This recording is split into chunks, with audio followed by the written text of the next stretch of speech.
Hello, JP. Welcome back to the show. Thanks. It's good to be back. Not been much of a gap since the last time. No, but I was just saying to Kiara yesterday, I'm so honored that Lian's having me on the show again. I think I might be the most interviewed guest. You Like, are. yeah. So You are. I'm very honored. I don't take that lightly. Appreciate it, and I love our Our conversations. Oh, completely.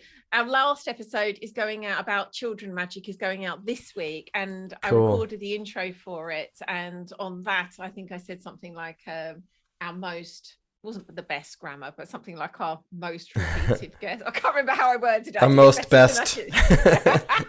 Our bestest guest. Yeah.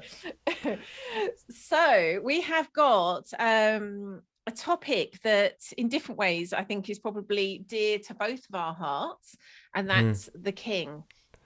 And we decided to record this show after, and I can't remember if we got into it a little bit at the end of the last show. It was when we were chatting afterwards, but you mentioned your work personally with the king archetype, and I was like, oh, that's really surprised me. I've not Mm. heard you talk about Mm. this. And yeah, I've kind of like held back some of the things I wanted to ask you, because it's just like, yeah, Mm. clearly we need to Mm. do a show on this. So before anything else, I really want to know Mm. what inspired your work with the king. How did you Mm. arrive at this kind of and it feels to me, and this is my own personal experience, the archetype, it really feels like a calling. I don't know if Mm. you experienced it that way, but I'm going to ask the question that way. What called you to the king? Mm. Mm. I'll answer. I want to just first point out something that just jumped out at me when you said, "Ooh, I was surprised." I just realized, yeah, of course you were, because so was I. When the king archetype called me, for context, what I mean by that is like, if I had said, let me just throw this back to you for a second, we're going to get there. If I had said to you I was exploring the magician archetype, would you have been, oh, I'm surprised?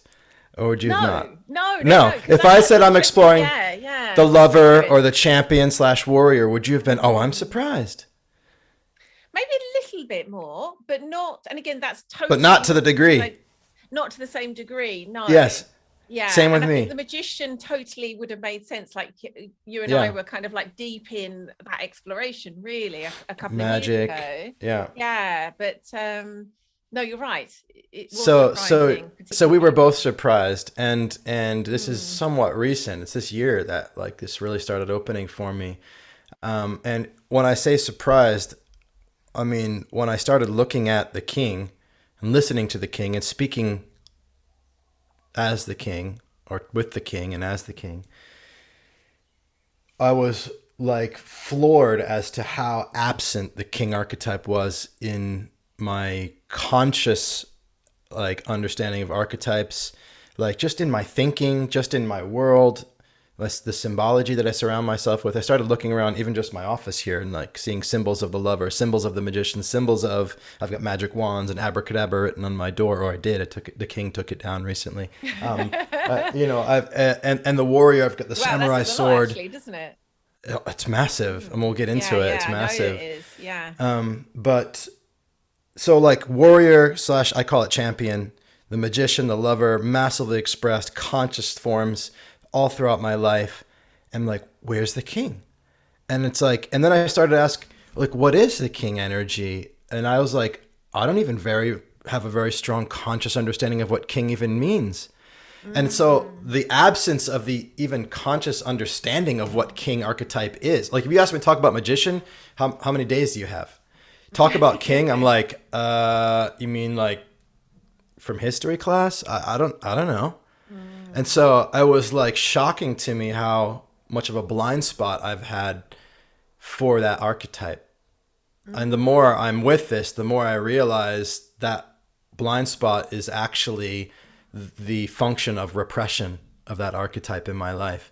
And it's amazing what I've been able to achieve in my life with the repressed king archetype. I mean, like the warrior, the magician, the lover have done a pretty good job of creating personal fulfillment, material success. But man, there's a cost to the king not being Mm. expressed. And so, why the king is because The magician. Let's use. I love the four archetypal. Obviously, there's not just four archetypes. Is probably more, but like I like that those four. So, the lover, the magician, the I call it champion, have given me so much, and they've created a life and a situation now that have thrown me into a circumstance that they cannot survive without the king. And so I have been, to be more pragmatic, the amount of complexity I've created in my life and the amount of responsibility I've taken on have made it impossible for me to manage and navigate that without a king stepping up. So I bought a farm, I've got animals, I've got acreage, I've got tenants and properties, I've got obviously two kids now, I've got kittens and chickens, and now I've also gone from being a solopreneur, sole proprietor, coach, into have the owner of a company with payroll and employees, and so there's an incredible amount of responsibility that I'm not accustomed to as an individual self. I've really cut my teeth in the world on doing everything my way and going like kind of, the solo traveler to like, of course I got, slowly you get into a relationship, then you get married, then you have kids, and this responsibility start to expand. And this is not like an uncommon story, but it's like, it's an antithetical story to somebody who has lived their life with such a strong focus on freedom through independence. And as I evolved into somebody who was creating freedom and fulfillment through interdependence, suddenly the responsibilities crept in. I kind of knew it was happening, but like the weight of it became too much for those three archetypes to bear, and the king had to step forward. And I had a really kind of like foreign experience of a drop in confidence this year. And I was like really shooken by it, like, because I don't usually sometimes I'm like, have fears or worries and stuff like that. But I always have been able to rest on my self-efficacy, what Nathaniel Branden refers to as the aspect of self-esteem that is, I can figure it out even if I don't know. So the sense that I have the capacity to figure it out. And I've always had that, but that dipped, and I started to get into this place like, I don't even know if I can do this anymore. And I was really unclear about it. And I went to meet with my men's group in LA, just all kings in hindsight, I can see it now. And the feedback was simple. It's like, yeah, you're losing your confidence, and you should be, because that's the prince confidence. And it needs to be lost in order for the king confidence to emerge. And I was like, what the fuck are you talking about? But I was like, because it feels extremely true and I can't make any sense of it. And that was the beginning. That was the doorway. And then as I started to pull on that thread, a voice woke up that like has psychologically, spiritually opened up a whole new dimension of relationship to quote unquote self and being. And it's just awesome. It's such a deep, visceral experience of something greater than me, than I've ever come into contact with. I hope that answers your question about why the king. Yeah. Oh my goodness, it really does. I don't know whether I was projecting my emotion on you or if I was experiencing your emotion, but there felt some real like kind of grief, certainly in me, when you were talking about that kind of complete absence of the king in your conscious awareness, like a repression of it. I've got such a deep connection with the archetypes myself that I have a lot of emotion around them, but I felt like there was emotion in you as well. Was that Big so? time. Oh, absolutely. As I've been with the king and spoken with him, and he's spoken through me and inquired, it's become really clear that the king archetype has been repressed since my dad left my mom. We say in the family when they separated, but there's a part of me that knows my dad left my mom, and that was heartbreaking for me. And I've always seen my dad as a king.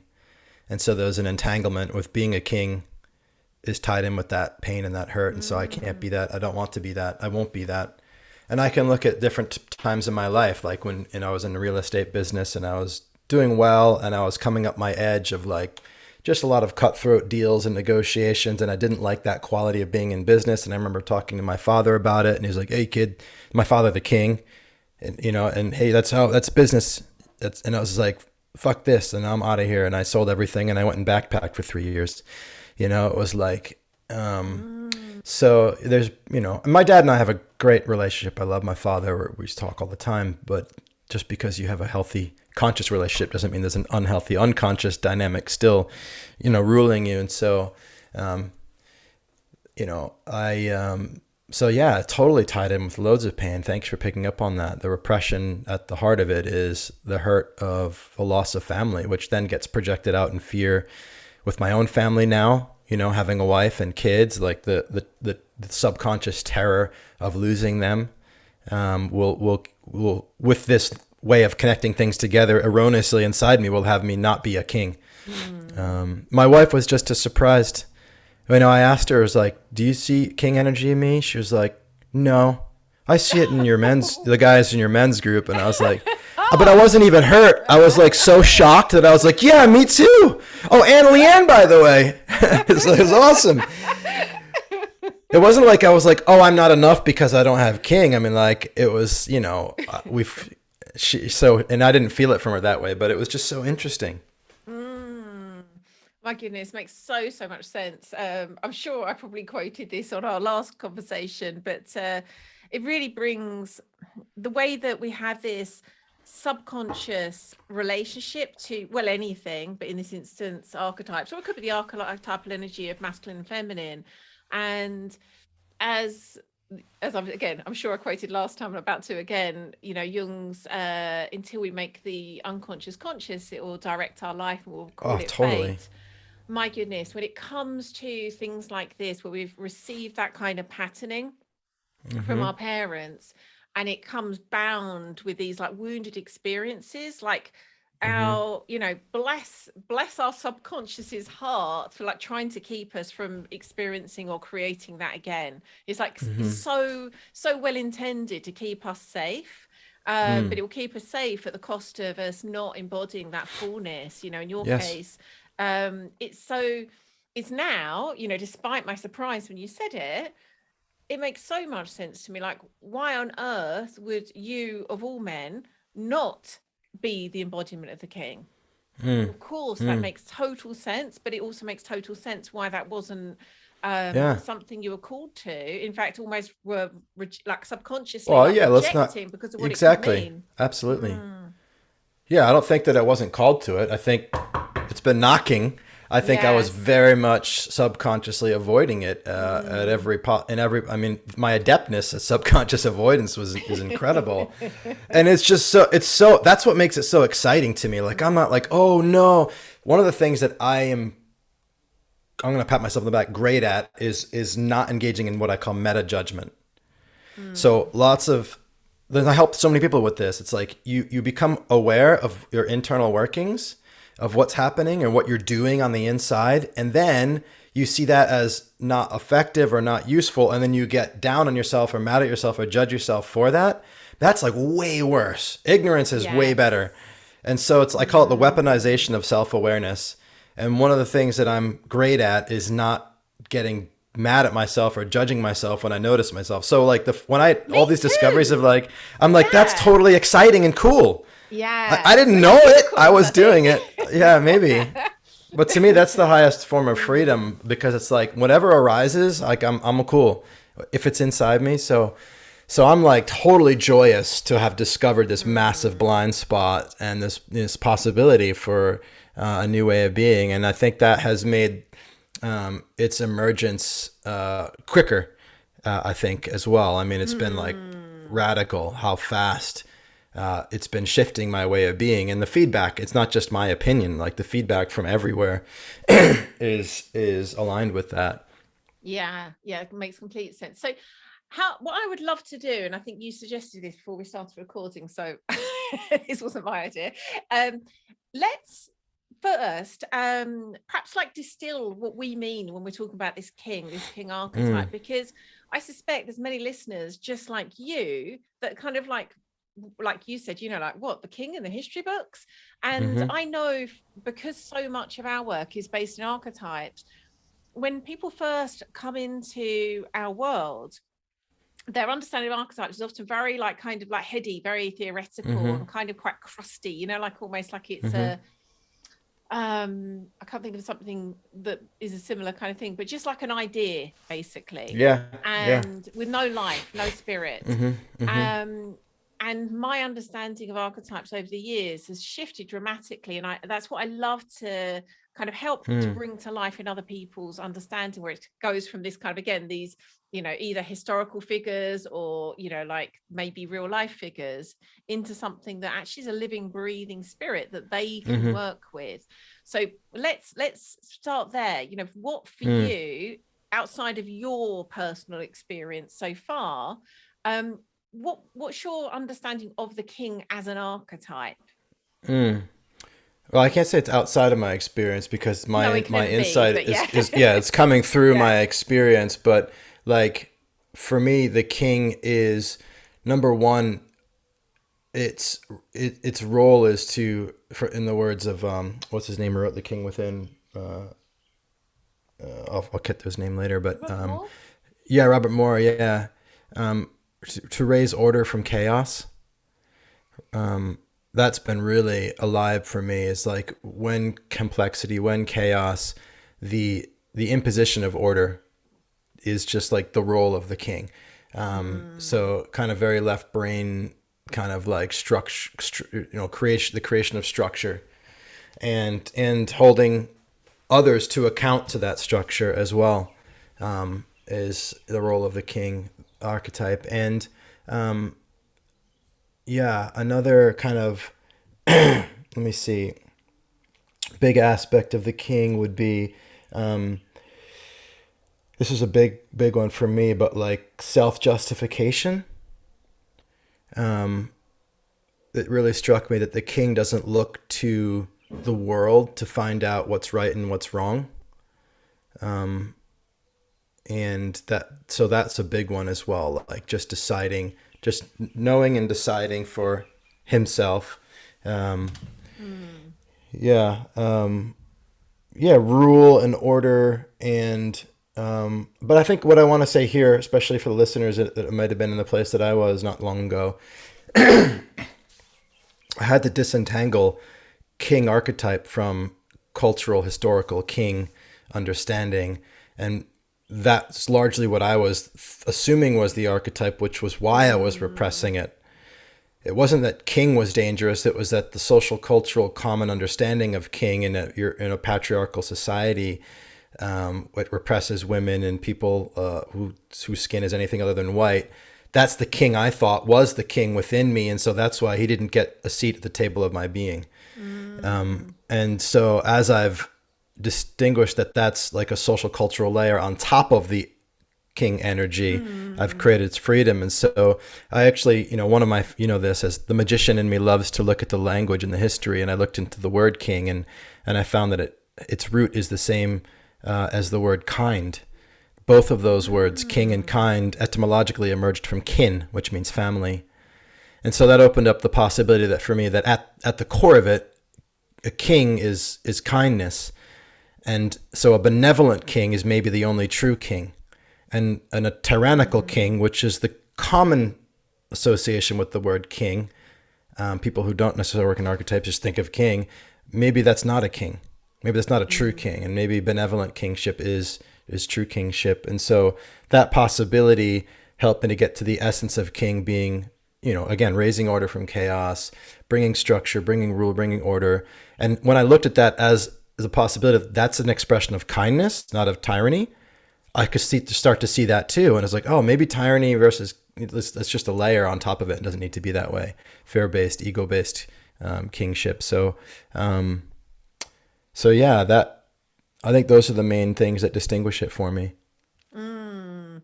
Yeah, I love the way you've expressed that, and me too, in terms of, um there can be shadow expressions of almost Mm, anything, and mm, there's certain things where they've come with so much baggage, we tend to associate the shadow expression of it as if that is it, and I think the yes. king's a great example of that. um One of the ways that, because we work a lot with the king and queen archetypes Mm, in our Waking the Wild work, and one of our programs is actually called Waking Wild Sovereign. And For the women, it's the embodiment of the queen archetype. For the men, it's the Yeah. embodiment of the king Awesome. archetype. And one of the ways that we describe it, which I think is very akin to some of what you were saying, is kind of true adulthood. Is that being, you know, fully responsible, not projecting stuff out there, not being a victim to the world, but that true adulthood where we are not looking to others for, and you talked about it as how did you say it about self? What was the word you used? I usually got a good memory for what people said. Again, Val. Both of us have had a block on the same thing. It's basically not looking to others for what you can and can't do. Is roughly what. From before, Nathaniel Branden, self-efficacy. Is that what you're talking about, or no? No, again, Val. Oh. It's a really obvious word as well. I don't know why it's escaped me, but in short. Okay. Not looking to others for kind of like approval or direction, being, you know, very clear on what you're here to do and to do it with heart, you know, going back to what you were saying about self-justification. Justify doesn't look with R at all. That was already yes, self-justification. Yes. And that for us is that kind of being very clearly, whether you call that kind of directed by spirit, directed by soul, and also completely agree with you, the only true king or queen is a good king or queen. That is. Oh, you had that same idea. Awesome. Very Isn't much that awesome? So. Yeah. And there's something so powerful, I think, to have that. Again, I think lots of people work with sovereignty, but for us, it became really, again, like took on life when we were saying, okay, sovereignty for us is the embodiment of the king or queen archetype. It isn't a kind of just a concept. It is the embodiment of those archetypes. And those archetypes come with these particular, some of which we've already named, these particular attributes that we can then embody and express into our lives. And then we'll have our own unique expression of them. Your expression of the king would be different to, say, Jonathan's expression of the king or another man's, but there is a kind of underlying energetic that it brings that you can, again, choose to open, to embody and allow into your life. So, yeah. Is there anything else you think would be helpful for you that was, I don't know, either surprise? Big one. Yeah, that was I've been waiting for the right time to share it. Okay, go. It's the anima. It's the so much of my exploration of the king has been in tandem with the exploration and service of my anima, which is my feminine aspect in a Jungian term, right? And so because the way it connects is like my king was repressed out of my understanding of king as social, cultural, tyrannical king, and the tyranny that I was, afraid of or against was like the way that the king would treat women and non-white people. And so it was this kind of white male guilt that was also repressed, and it started to crack through the George Floyd murder. I had some amazing conversations with my friends of color, and through the Me Too movement. I think I am, like hopefully many white men, the product of an opening that these movements have offered at least the opportunity for.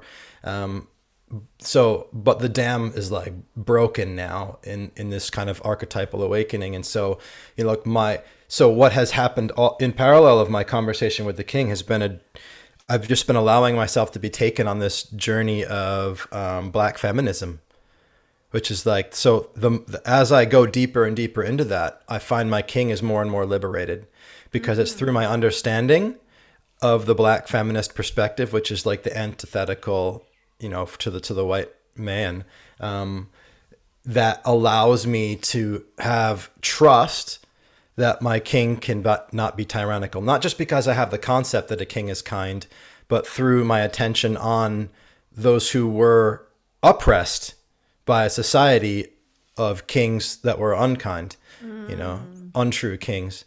And so it's not like I've ever had on my reading list of Black feminist literature, But I find myself right now going from one book to the next. I'm in a course right now that's about, decolonization. So that's a wild, different dimension that's just manifesting itself in my life. And the way that like magically shows up is it's just awesome, because it's like it's coming from something beyond me, something deeper, and so I'm just following the thread. Mm. Yeah, I love that. There's what I was hearing in what you were saying, and I think this is a challenging conversation. I think a challenging idea for many in the kind of work we're talking about, where, and I think for men in particular, for the reasons you're saying, there can be a real sense of shame around being a man, let alone a man that's powerful like a king is. Yeah, yeah. And it can seem as though the right response is to be as, like as quiet and as safe and as a kind of non-masculine, Mm, non-kingly as mm, possible mm, in response. And maybe that is a kind of a resting stop along the way. Maybe that mm-hmm, is an important move. And mm. I don't think we as a world benefit if that's where men in this instance get frozen, where there is that No. kind of, I'm not safe to be in my fullness, I'm not safe to be in Mm-hmm. my power. I don't think any of us benefit if that's the case. And I love what you're saying, that is kind of, we can move beyond. If we see, again, as we're talking about archetypes, it's a really good place to talk about the shadow of them. Mm, And the shadow of the king, there's a kind of like shadow pole. At one end's the tyrant, which we've spoken about, mm-hmm, and at the other end's the weakling. mm-hmm. And there can be this real, through, if we've tended to either embody or reject one side, we can then kind of move Mm, to the other. And what we're talking about is that kind of move beyond it into this, mm, true kingship, where it isn't dangerous, it's anything mm, but. mm, mm. It's needed, it's medicine the world needs. And so I love the way that you've been and still are journeying with that. And I'd love to hear, like, as I've shared my sense Yeah, of that, what that activated in you. yeah. I want to just add another little bit of distinction for me in that, like, for me, the absence of king isn't necessarily weak because my champion and warrior is so strong Mm, that if I were to say that the absence, like the weakness is the absence of the king or that oppression, then I would be tricking myself into believing that my king was expressed when it wasn't. And so for me, mm, it's been a big awakening to the difference between expressed strength. Like I fight, I'm a fighter. Like I'm, physically, I love fighting, boxing, not like real fights. I don't like to hurt people, but like I has have that nature about me. I'm a warrior. I have warrior blood and it's expressed.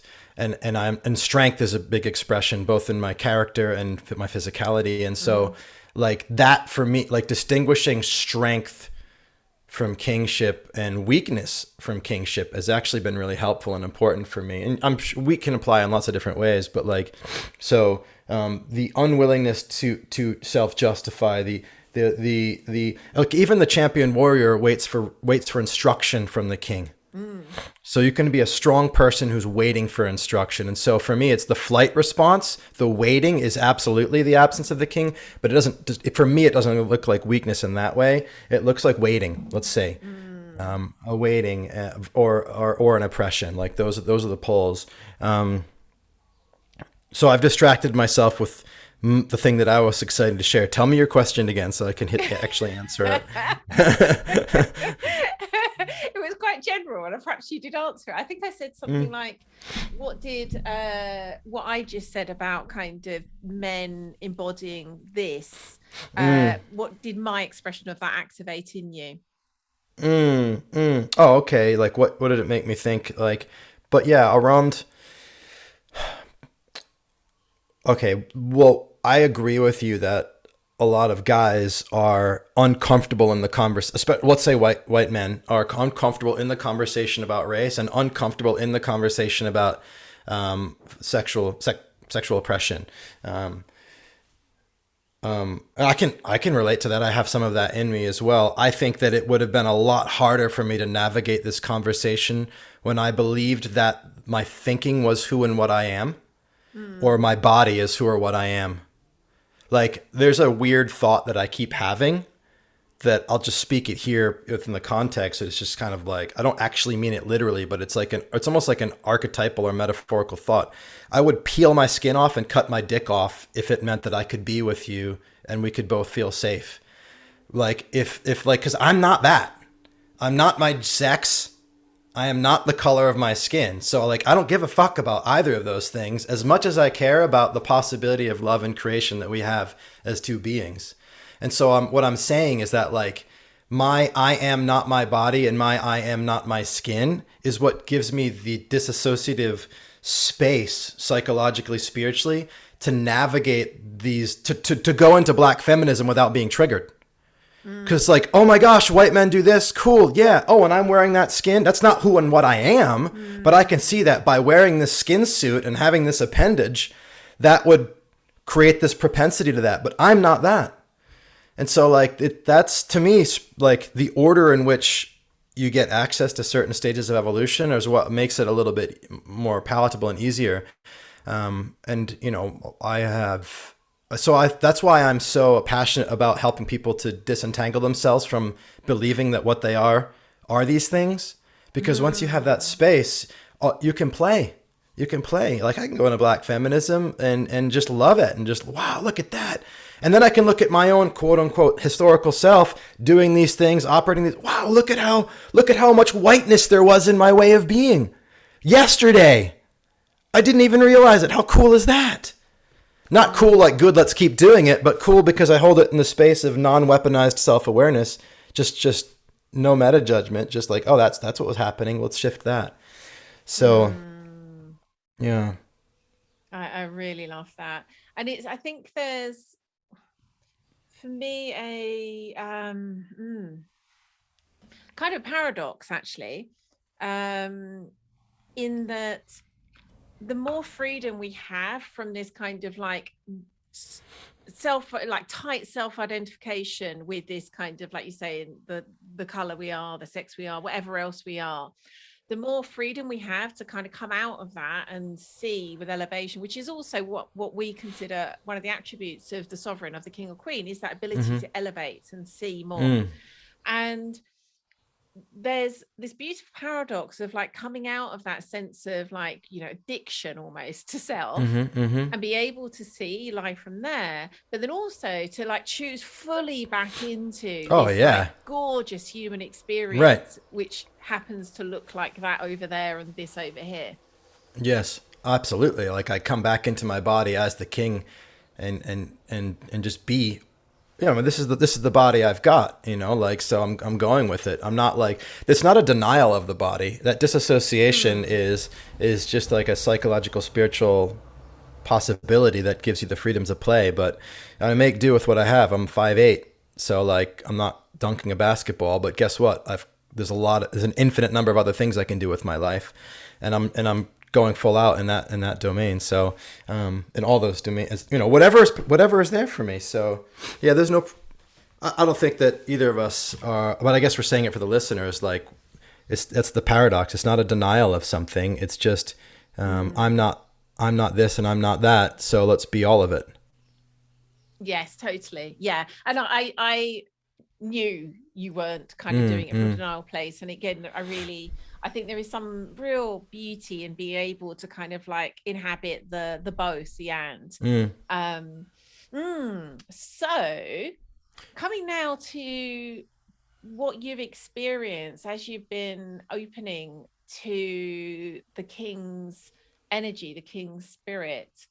I'd love to know, I guess some, I feel like I keep going to ask you a question. I'm like, no, I want to ask that. The first thing I'm going to ask is, how does that feel? Well, I think this is great. I mean, I don't know if you realized you were going here or not, but like the idea of coming back into the body as the king is kind of where we're going. Like, what does it feel like to take this experience of king archetypal, like and then actually to be it? It feels so familiar despite having been so foreign. Not foreign. It feels so familiar despite having been so absent. I used this metaphor once in reference to my now friend Rich, who was my coach like 10 years ago, and I was struggling to start my coaching business and like following the advice of marketers, where I should create some kind of customer avatar and some like whatever, just a bunch of niching stuff that I wasn't excited about and doing and wasn't working. And I met Rich, and he was like, "Dude, just help people for free, and then you'll have clients." And I was like, "Oh, that's how I've done every business up until now. I just got distracted." And I said, so this is all to bring you to the metaphor. It's similar, which is I feel like Rich, I was trying to get into a house with my key, and Rich came over and just turned the key upside down, and then it slid in, and I opened the door, and I didn't realize that the house was actually my own house. And I was just like, "Oh my God, I'm so at home. I'm so at home here, just helping people. That's what I've always done." I got distracted.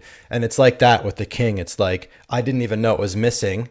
And when I took it on, it was like, "Oh my God, this is so familiar." And I haven't stepped into this. It's like a weird paradox. It's both familiar and had been absent. So I feel more myself being this way that I don't have any memory of being. At least lately. I mean, maybe in my younger, it's a spiral you go through king, but it's been so absent for so long now. But I feel so to be even more specific, like I feel empowered. I feel like my spine is taller and straighter. Maybe I've grown an inch. I don't know. My voice has deepened and continues to deepen. I am shocked at how simple things can be and how much quicker things can move when the king is expressed. I've brought relationships to an end that I didn't even think were possible to end before. It just wasn't in my purview, cleanly and completely. I'm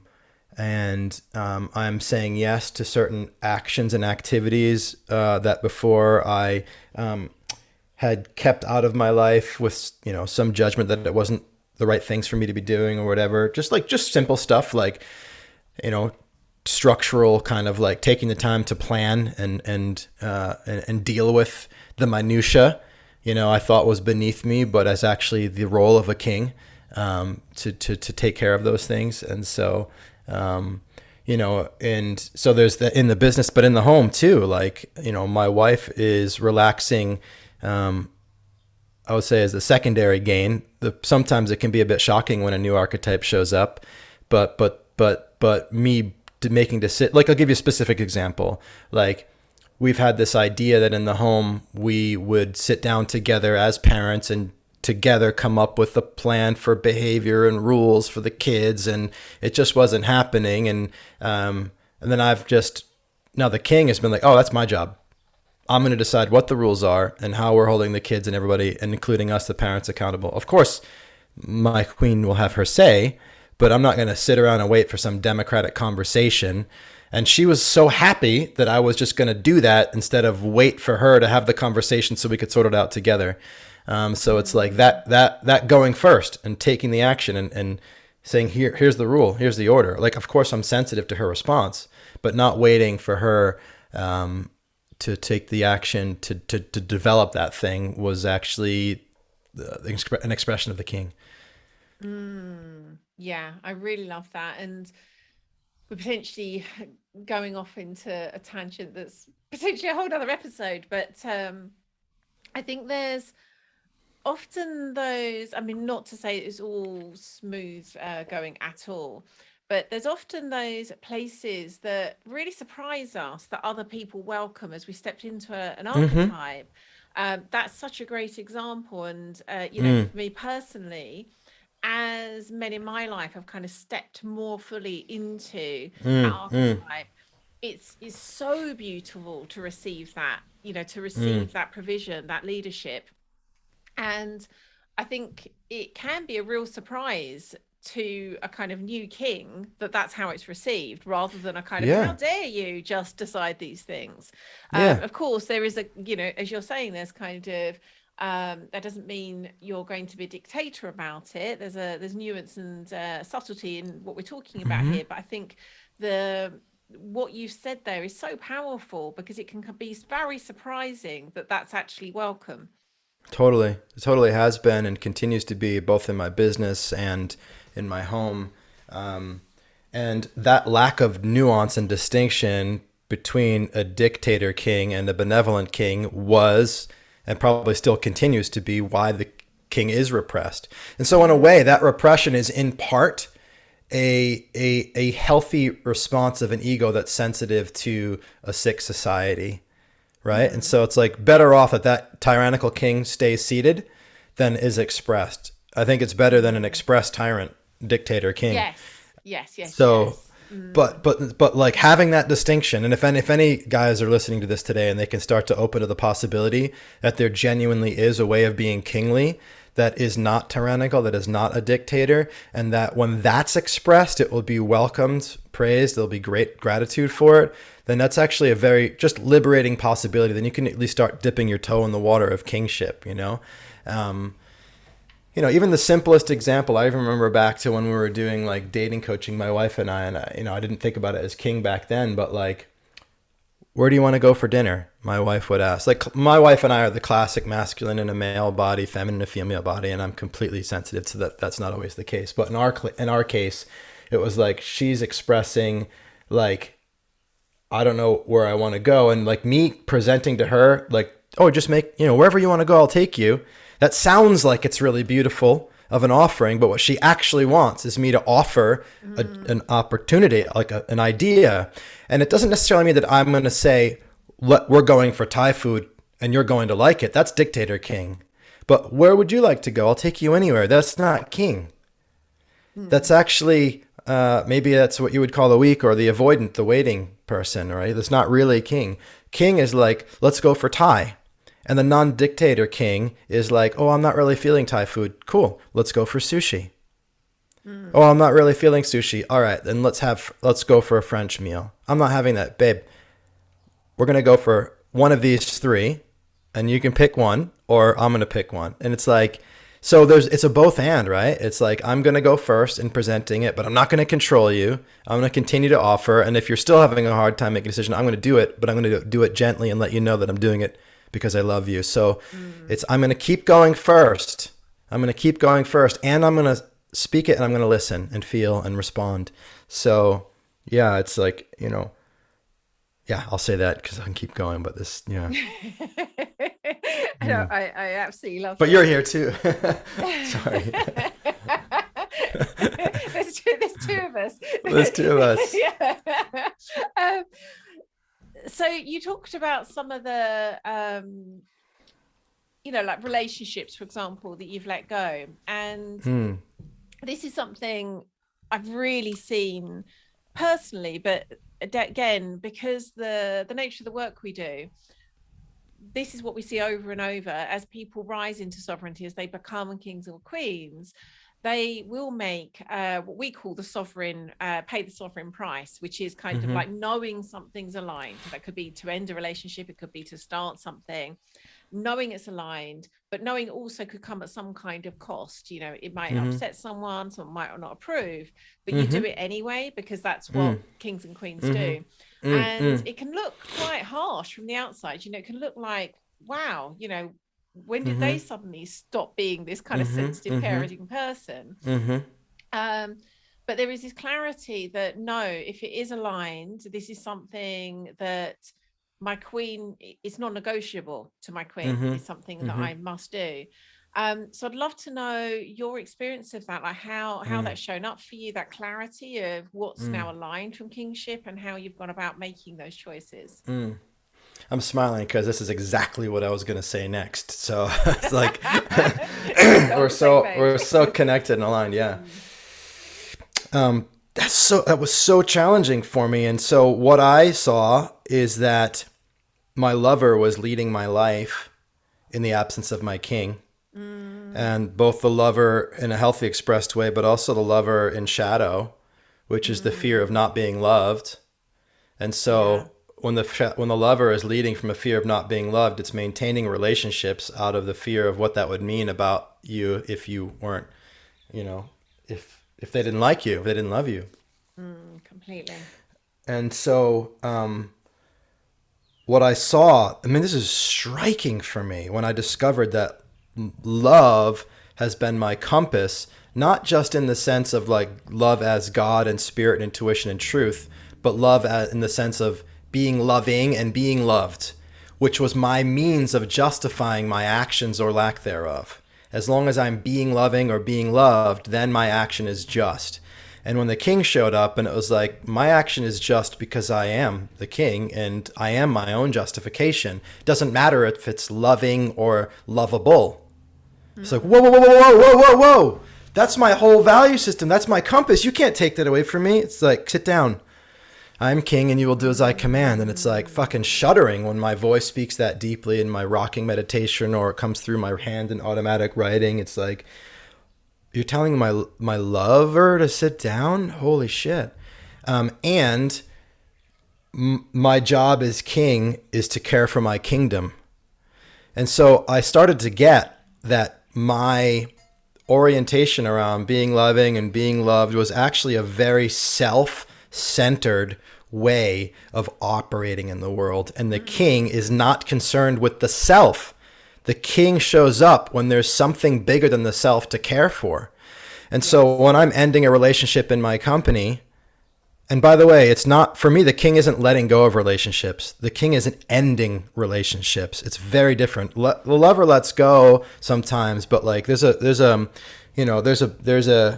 banishment or the chopping off of a head that a king does.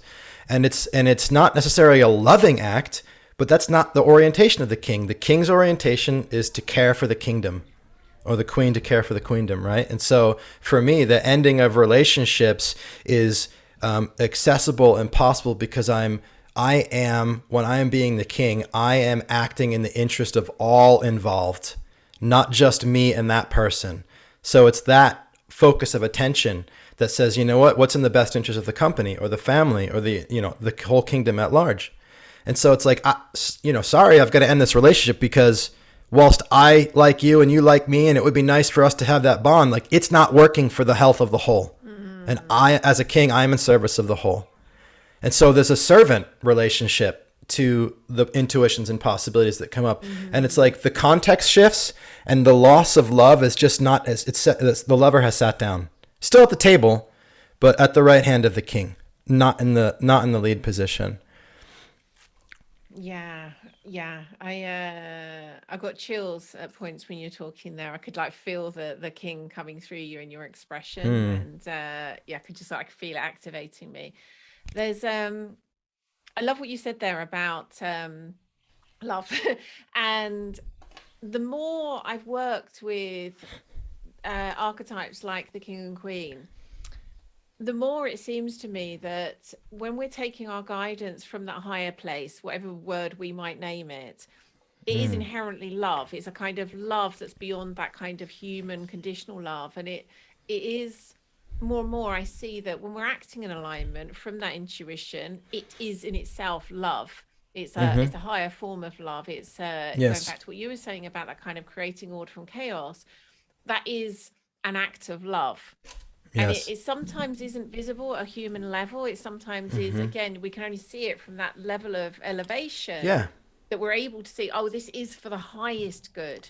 It may not feel like it's particularly loving for me personally or for that person that's, in this instance, I'm ending the relationship, but it is for the highest good. It's in service of love. And that's what I've seen more and more. And it is uncomfortable for humans to be in relationship to that kind of love being expressed through another human being. But that more and more now for me seems like the deepest truth when we're talking about love and these archetypes. Yeah, I think that's one of the challenges is to understand that distinction between the lover and love as a as a higher concept. I'm learning a lot about farming, and so I've been watching this guy Justin Rhodes' videos about like homesteading and permaculture and caring for chickens and goats and sheep, and he was doing a response video about like loving his sheep, and somebody's like, oh, you got to love on them every day, like in the sense of like cuddle them and pet them, and he's like, that's not how you love a sheep. you love a sheep by giving sheep what a sheep wants and needs, like petting it, it kind of runs away. Like it's not. And so that's an anthropomorphic projection of, your love language as a human being onto an animal. And so it's like letting love guide you into the thing that's going to serve what's there, instead of letting love be a projection of your quality of satisfaction. And so there's still value to the lover, but it's separate from the love that guides all the archetypes. Like love can guide the magician, love can guide the lover, love can guide the champion, love can guide the king. And so I'm completely with you. So I haven't thrown out love.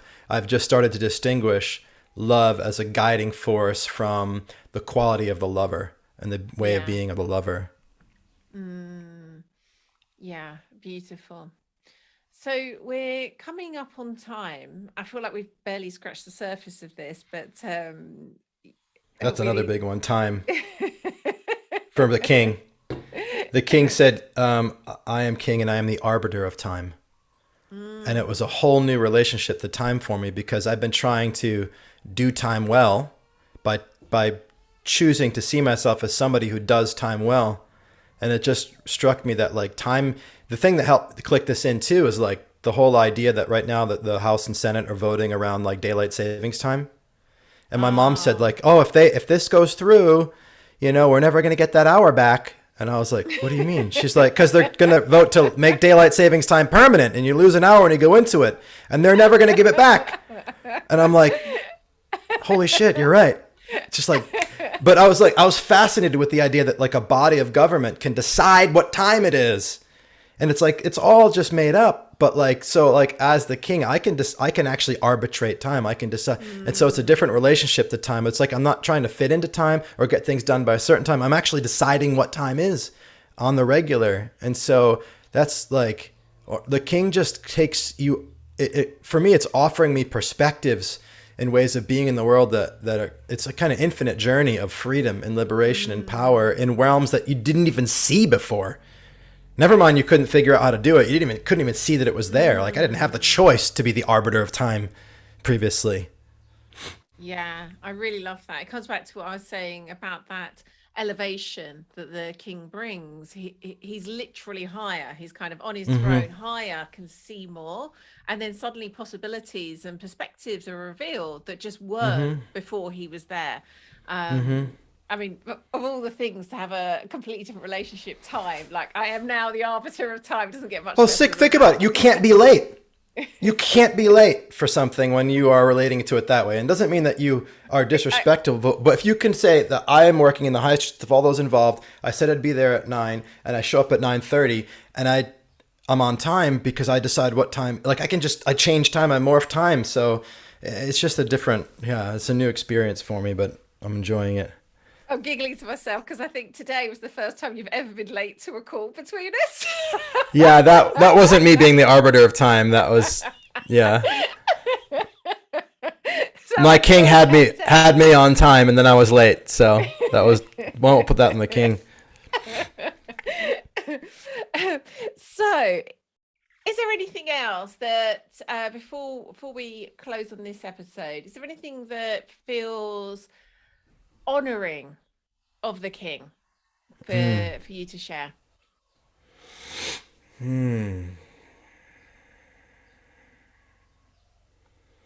I think that I just like, well, I'll say the inside and the answer, but also where it comes from, because I think I'd like to also I wanted to make that speak a little bit more about that. I know a lot of your listeners do archetypal work, but like for me, what's been most striking about this experience, or one of the most striking things, is having a new relationship with an aspect of my psyche where I'm listening to it and trusting it in a way deeper and more profoundly than I ever have before. And it's a new relationship to self in general, where like I've had the concept that, I'm made up of parts and that there are aspects of my being that are unconscious, but to give so much credence and credibility to what we're calling an archetypal energy, has it speak and inform me in ways that are so surprising and shocking. like the degree of trust that you give an archetype within you plays a big role in how powerful and accurate and effective it's going to be. And so, for me, it's looked like going deep, like more and more ritual, sage and candles. And as I mentioned, meditation and rocking and, wearing a hoodie as robes and allowing myself to speak in tongues, you could say, or speak as the king, inviting that and noticing my voice shift and this thing take me over and verging on the edge of insanity and chaos in my egoic judgment of like, what if somebody walks by right now and hears this deep voice yelling and it's like, what is that about? And it's like, just let it be, let it go, teeter on the edge of insanity and allow this thing to speak through you and find out that it's not insane.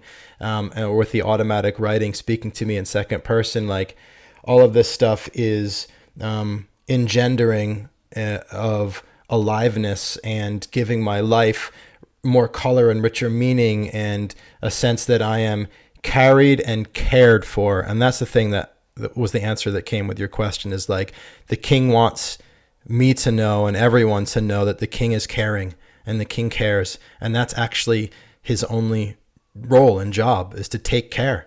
And if we could all start to look at and think about the archetype of king at its essence as a function of care, then I think we'd have more expressed king and probably a healthier world, certainly healthier expressed individuals. So that's what I'm hanging on to right now, is that my king is care. I have Fred Rogers on the wall behind me, Mr. Rogers, the children TV host, and I just think about him with that puppet of the king, and he was a king, and so and he's the expression of care. So yeah, very much a king. As you were sharing that, what's just came to me that I would like to say to honor the king. And which something you said really reminded me of this. One of the ways that Jonathan and I talk about the king and queen is that they have their crown open to spirit, to kind of really allow God to pour in, and they have their feet deeply rooted to the earth to really feel that kind of holding of Mother Earth. And beautiful. To know that there's kind of like, we aren't alone, we're held by that kind of, divine mother and father, and are kind of like the channel for them. There's something in that experience, like as I'm taking people through this kind of work, you can actually sort of see them like sit up straighter, like almost like I need to like expand my chest to like embody all of this energy that's pouring through me. And there is something just so magical. So again, the way that we're talking, and I think because of my own experience, the archetypes, we've talked about this as if like, no, this is literally how it is. And my invitation to listeners would be, okay, some of what we're saying might sound fantastical, but I think it's only when you start to open yourself up to allow these archetypal energies to blossom within you, like feel the difference, allow yourself to feel the difference it makes to your body, to your breath, to your voice. That for me is where which I think goes back to what I said to you at the beginning, like how does it feel? How does it feel to embody the king? Because it is right there. Yeah, thank you. Well, this has been a pleasure as ever. For me as well. Yeah. It's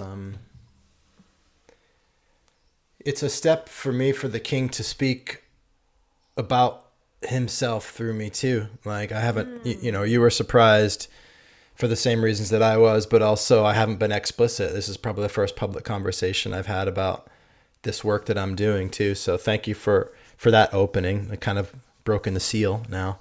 It will come out in more places. And I always, I tend to publicize stuff after I've been working on it for a while, not in real time. To kind of, it's a way of kind of keeping the energy so that it can do its work. Otherwise, it ends up just like a balloon with the air coming out of it too quick. But now it felt like the right time. So thank you for this.